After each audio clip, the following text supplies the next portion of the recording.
আসলে আমাদের রাজশাহী শহর একসময় অনুন্নত ছিল, এখন বর্তমান অনেক উন্নত। আমাদের এইচ এম খায়রুজ্জামান লিটন ভাই উনি দুইবার মেয়র নির্বাচিত হয়েছে। মাঝখানে একবার গ্যাপ ছিল, যার কারণে আমরা অনেক কিছু বঞ্চিত হয়েছি। তো ওনার ধারাবাহিকতা থাকলে নিশ্চয় আগামীতে আরও অনেক উন্নয়ন হবে। সেই সঙ্গে মিল কারখানা হবে, যেটা উনি ওয়াদা দিয়েছে সবগুলো মোটামুটি সে বাস্তবায়ন করার কাছাকাছি। তো এবার আবারও আমরা তাকে ভোট দিব এবং রাজশাহীবাসী নিশ্চয় তাকে ভোট দিবে, কারণ রাস্তাঘাটের ব্যাপক উন্নয়ন তিনি করেছেন। এবার তিনি প্রতিশ্রুতি দিয়েছেন যে এবার উনি কলকারখানা করবেন। তো সেক্ষেত্রে আমাদের অনেক কর্মসংস্থান হবে। এর জন্যে আমরা সহ এবং আমাদের রাজশাহীবাসী অবশ্যই বিপুল ভোটে তাকে বিজয়ী করবে। এটা আমাদের নগরবাসীর চাওয়া প্রত্যাশা, এবং উনি অনেক আমাদের প্রত্যাশা পূরণ করেছেন। মোটামুটি শতভাগ বলা যাবে না, তবে কাছাকাছি, একদম কাছাকাছি প্রত্যাশা পূরণ করেছেন। বাকি যে কর্মসংস্থান সেটা এবার উনি বলেছেন যে এবার কর্মসংস্থানের বিষয়টার দিকে বেশি নজর দিবেন এবং সেটা ফুলফিল করবেন।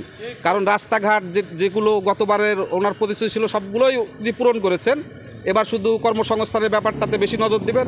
আশা করি মাননীয় প্রধানমন্ত্রী আমাদের জননেত্রী শেখ হাসিনা ওনার সাধ্যমতো লিটন ভাইকে হেল্প করেন, সে অনুযায়ী আমাদের রাজশাহীর উন্নয়ন হবে বলে আমি শতভাগ আশা করি। এবং আমাদের মেয়র লিটন ভাই, এইচ এম খায়রুজ্জামান লিটন ভাই আবারও পুনরায় মেয়র নির্বাচিত হবে এই আশা ব্যক্ত করি, এবং আমরা স্বতঃস্ফূর্তভাবে তাকে ভোট দিব এবং বিজয় করব ইনশাল্লাহ। আগামীতে আমাদের চাওয়া শুধু যেন মিল কারখানা ব্যাপকভাবে হয় রাজশাহীতে।